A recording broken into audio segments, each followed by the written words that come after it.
ऐसा इंसान जो अपना माइंड सिर्फ और सिर्फ डार्क साइड ऑफ लाइफ पे रखता है।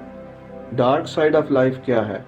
ज़िंदगी की मुसीबतें, ज़िंदगी के इम्तहान, ज़िंदगी की प्रॉब्लम्स, ज़िंदगी की हर वो बात जो नापसंदीदा हो उसे, उसी पे अगर वो अपनी तवज्जो, अपना फोकस और अपना माइंड रखता है और पास्ट के बारे में भी सोचता है, तो पास्ट में होने वाली मिसफॉर्चून्स पे उसका ध्यान रहता है, जो उसके साथ बदकिस्मतियाँ हुई, जो उसके साथ गलत काम हुए, जो उसके साथ प्रॉब्लम्स आईं, जो उसको मसाइल आए, जो उसको डिसअपॉइंटमेंट हुई, जो उसको मायूसियाँ हुई। पास्ट पे अगर वो माजी के बारे में सोचता है तो फिर भी डार्क साइड पे ही रहता है। तो ऐसा शख्स ऐसे ही है जैसे वो प्रे कर रहा है, जैसे वो दुआ कर रहा है कि उसको फ्यूचर में भी, मुस्तकबिल में भी ऐसी डिसअपॉइंटमेंट्स, ऐसी मिसफॉर्चून्स ही मिलें। दुआ करने के लिए कोई हाथ उठाना ज़रूरी नहीं है।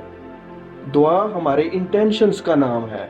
अगर हम इंटेंशंस डार्क साइड की देते हैं, अगर हम तवज्जो अपनी डार्क साइड पे रखते हैं, तो इसका मतलब है हम वो चीज़ें मांग रहे हैं जो हमें पसंद नहीं है। हमें वो चीज़ें मांगनी हैं जो हमें पसंद हैं।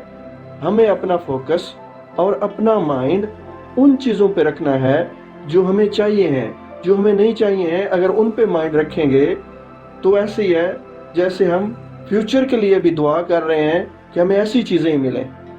अगर आप फ्यूचर को इमेजिन करते हैं तो फ्यूचर में भी आपको इल लक, बदकिस्मती, मिसफॉर्चून्स, मुसीबतें, डिसअपॉइंटमेंट्स और मायूसियाँ ही फ्यूचर में भी, जब आप फ्यूचर को देखते हैं कि आने वाले वक्तों में आपके लिए क्या है, तो वहाँ पे भी आपको यही कुछ नज़र आता है। पास्ट में जाते हैं तो वहाँ पे भी आप यही सोचते हैं। प्रेजेंट में है तो फिर भी आप यही सोच रहे हैं। दुआ कर रहे हैं अपने लिए कि आपको इसी तरह की चीज़ें मिलती रहें। तो आप इस तरह की बदकिस्मती के लिए ऐसे ही है जैसे दुआ कर रहे हैं।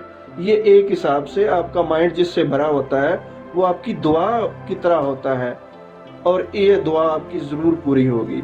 आपके जो इंटेंशंस होते हैं वो आपकी दुआ की तरह होते हैं। अच्छे इंटेंशंस रखें, अच्छी थॉट्स रखें, अच्छी चीज़ों पे ज़हन को फोकस रखें, तो आपको ऐसे ही है जैसे आप अच्छे हालात की दुआ कर रहे हैं और आपको अच्छी चीज़ें मिलेंगी।